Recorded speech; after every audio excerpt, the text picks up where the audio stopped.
Angela. It's so nice to see you here. Mina, it's so good to see you. It's been so long. Did you also just finish your swim pass? Yes, it was short but a very sweet session in between meetings, you know. And you? Exactly the same here. Hey, do you have a few minutes? I have some leadership questions which I would like to bounce with you, if you can grab a couple of coffees or something. Sure, let's go. In fact, I also have some questions for you. Oh, look, perfect. We can grab a coffee here. Oh, it's a lovely. nice cafeteria.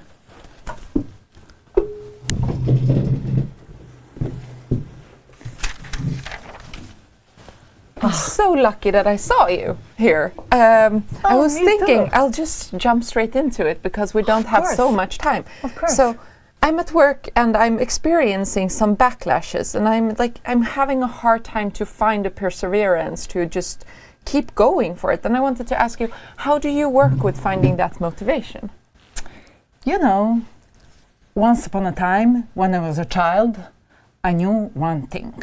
Every time when I failed, I heard that inner voice in my head which said, "Don't give up. You're going to be amazing next time." That voice gave me enormous amount of energy to continue, persevere, and achieve my goals. Of course, I always knew what I wanted to achieve, and also I always knew what is the next goal after I achieved the first one. So when I was a child, I used to call that ability for setting challenging but realistic goals, you know. Many years later, I learned that ability is called grit, in fact. But nowadays, when talking about grit, I think it's important to say grit is not only about not giving up, it's also about having a high-level vision. And also that you have figured out and set the path how you're going to achieve your high-level vision and set those challenging but realistic goals along the way. You know, if you only have a high-level vision, it's more like dreaming. And of course, it's so important to dream. I have a lot of dreams on my own.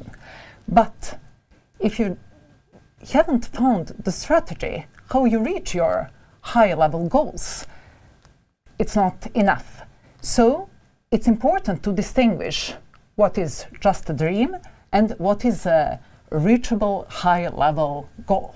But you know, I'm so curious to hear, how do you work with your goals, both professionally and in sports? Oh, that's such a great question, Mina, and I think I approach it quite similarly to you, because I always try to do it in a structured way so that there is a clear process for myself.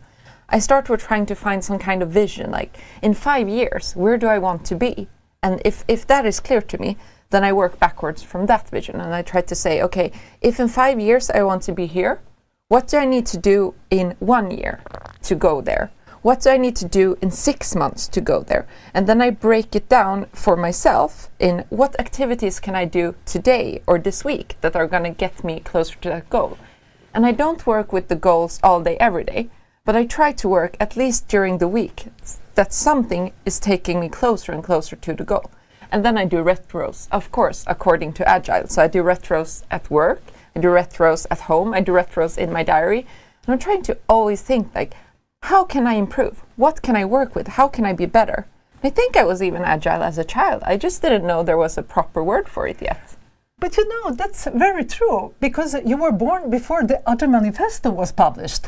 In fact, this year is the 20 years Agile Manifesto anniversary. I really hope that all today's kids get Agile by default. Imagine that. What a world we would live in if that would be the case. But Mina, I wanted to ask you, speaking of children and Agile, and you spoke about grit, and I really love that concept as well. Do you think a person can be born with grit, or is it something that we train through sports, or where does it come from? It's such a philosophical question, and I was thinking a lot about it. Personally, I believe that we all are born with a different amount of grit and different amount of talent. But in order to explain how it works, I will refer to Angela Duckworth's formula for grit. Grit formula consists of 2 parts. The first part says, talent times practice equals skill. And the second part says, skill times practice equals high performance. And this formula is very interesting because it says two important things.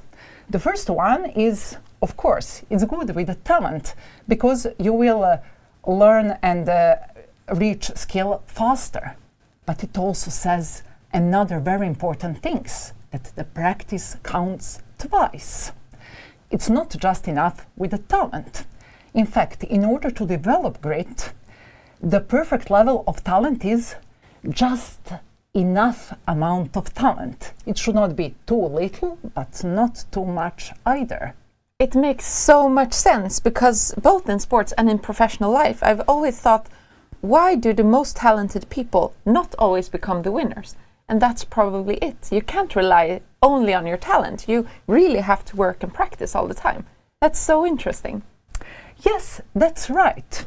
So, to answer on your question, I believe that I was born with some grit, maybe a lot of grit, but definitely swimming helped me to develop it further. I believe that all athletic environments helps a lot with grit development. Why? First, you're measuring your improvements on a daily basis, right? You are taking times on every swim training. And it's not the same case in other domains, like at school, for example. And by measuring your improvements, you can set and push your targets higher and higher every day. From my personal experience, I learned a lot about business through sports. Why? Because there are so many things from sports that can be applicable in business. For example, you learn that you can win, although you're not the best one, but if you have practiced a lot. And vice versa. You can lose even if you are the best one. You also learn how to fail fast and learn from that. And it's so important, agile ability, right? You also learn how to recover quickly after the failure and how not to give up. And also, you learn that if you have practiced a lot, you will reach the flow. And it's the state when everything is going so smoothly and your performance is on top, right? It's really a very interesting question about grit, and it's really interesting to understand how it develops.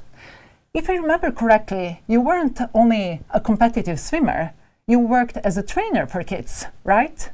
Have you ever been able to teach grit someone else?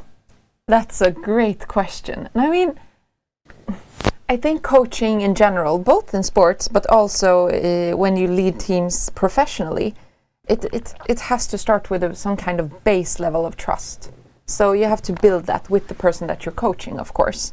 And as a coach, my fallback is I always try to be both supportive and demanding. So I expect a lot, but I also support the person to grow. And I can think of a specific case, speaking of swimming. I had 8 and 9-year-olds, and I had this kid who was brilliant in the water. You know, someone who's just born with the technical abilities and the motorics are there, and you know, when he's in the water, it just happens. It just happens. He's so fast, always the fastest in competition, but then he had a huge obstacle. Whenever he came to a wall and he was about to turn, and this was in crawling, you know, you swim and then you have to flip, he couldn't do it. He was so scared that he was going to get water in the nose that he always stopped in front of the wall, and then he did a regular turn. So everything he had gained up until that point, he lost every time he was turning. And in the beginning, I was trying to listen, support, be there for him. And then one day I just reached a point where I had to be tough. And I had to tell him, how badly do you want to win? And he said, no, it's the most important thing for me. And then I said, well, should we stop whining and get to work then? And so we stood, only him and me after practice, and I would hold one hand on his breast and one hand on his back, and I would flip him in front of the wall, you know. Flip him. I was crying, water in the nose, everything, until one day he got it. And when he got it, he was unstoppable. So that's the thing. Sometimes you have to really support, listen, and be there. And then sometimes you just have to push people over the edge to help them learn. And that's my philosophy in general. You know, I really like that supportive but demanding approach also. Do you apply it in your business leadership as well? Oh yes, I do. You can ask my teams. I do. I expect a lot. I expect people to be interested in business, to at least have some notion of what are we building and what are we building for. And I expect technical depth. And I also expect people to call me out when we're going in the wrong direction. To tell leadership, listen, this is not the right way. But when you call that out, I also expect the ownership of, okay, I will help you get there. I will help you lead that. So I expect a lot from people, but then I am so happy to support people as well. If someone needs my help, I will always be there and I will give my 100%. And that's how I apply it in business as well. You just try to find that balance. Support, demand, support, demand. That's a kind of, I guess, my methodology. But how do you work? Because sometimes we say we got to work on strengths. Sometimes we say we got to work on weaknesses. How do you choose? Very interesting question, because do you know what? When you read studies about business and sports, they say opposite things.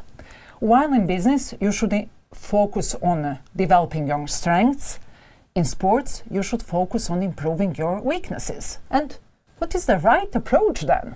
Does anyone know? If you ask me personally, I really believe in developing strengths. Why?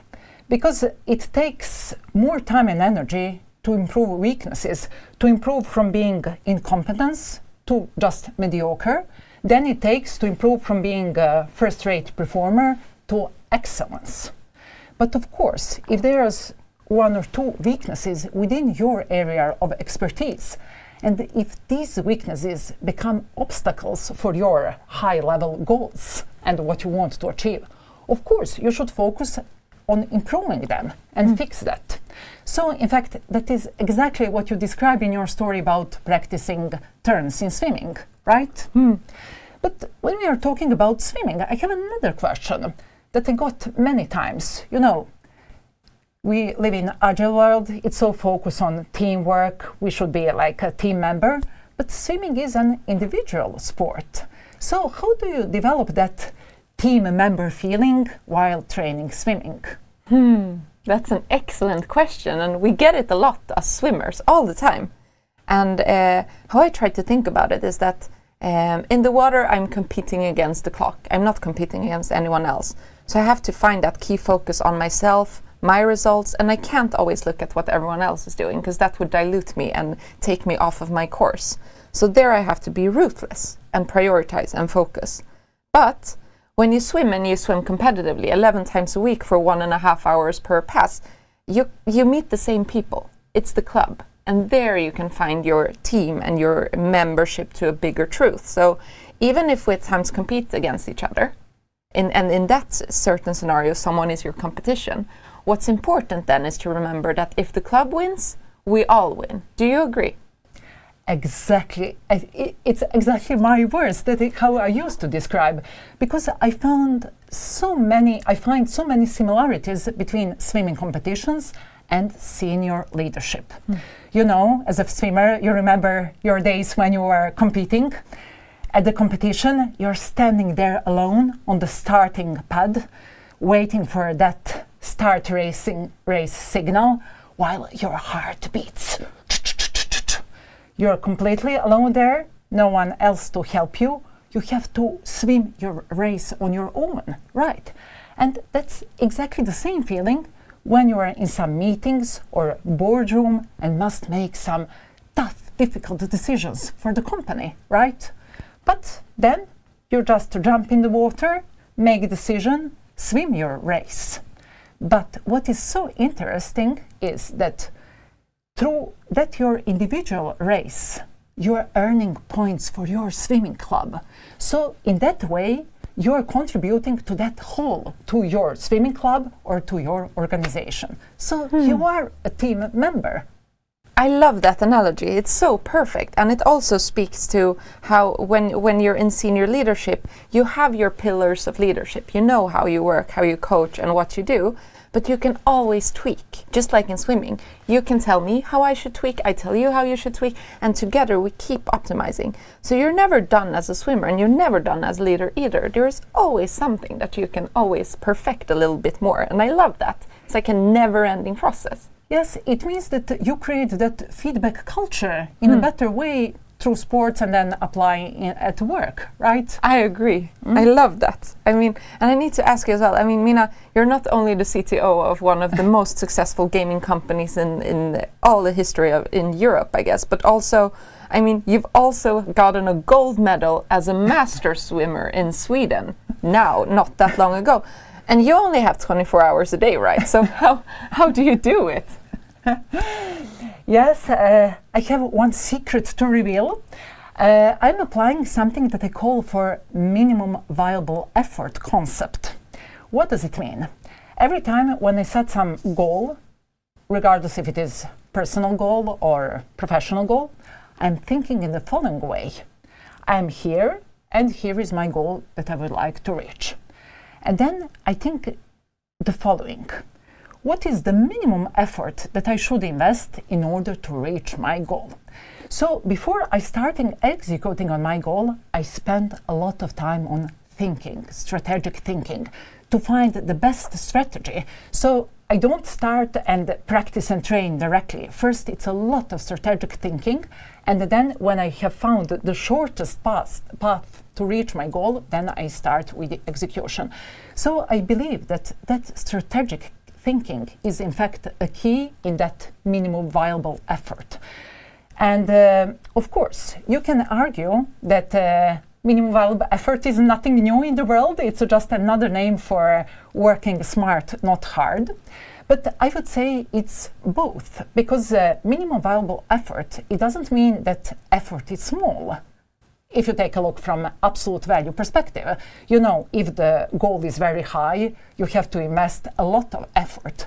But it gives you some guarantee that you have chosen the shortest path. And in that way, I can do in parallel, set some other goals and try to achieve them. So I hope that you understand my it's really inspiring explanation. I don't know if it works for all the people, but I recommend starting thinking, and especially that strategic thinking, before you start with the execution. But Angela, I must ask you also almost the similar question. You have so many amazing achievements, and you're so young. You got so many awards. You know, you did your TED Talk even before you turned 30. You even met the Swedish king. Wow! I mean, did you learn all that from sports? Are you always so focused on just winning? Yes, I'm gonna answer this honestly, and I think that's probably both my best and worst quality as a person combined, because I measure everything, and I always find a little competition for myself, and that's how I self-motivate as well. So in the midst of everything, I try for myself to make it a tiny competition, and I can do that with all things. I do it at work. That's why I had to delete Lifesum and Runkeeper from my phone, because I started tracking everything and I become completely obsessed with the numbers. But that's I don't know how to call it, but that's what I do. I try to find it. I try to find measurements, and then I try to constantly keep excelling a little bit at the time. So be a bit better, be a bit better. But do you know what? In fact, there is a name for that. It's called deliberate practice, and it's described in the Grit book. You know, every time when you want to achieve something, you should not just practice, train without having any focus area. Every time you should define, here is focus, I want to improve this thing. And then you should set the targets for that and measure. So, in fact, you are applying that deliberate practice recommended way of achieving goals. Oh, I'm learning so much from you, Mina. You know all of the definitions. I really love that, and I enjoy it. For me, it is exactly that, and I just call it in my head like I'm sharpening my axe, or I'm pushing myself a little bit. And I'm super lucky that I have family and friends who have patience with that type of behavior. Well, most of them. But in my family, we can't play, for example, Trivial Pursuit, because everyone wants to win so bad. It becomes like a big competition, and even fights afterwards. It's completely crazy, but it's a lot of fun. I have to ask you, Mina, do you have the same hunger for gold as I do? Or do you think about it differently? Oh, not exactly. I'm not the same type of winner. Of course, I love getting medals, awards, but it doesn't have to be gold. For me, it's enough to be among the first 3, for example.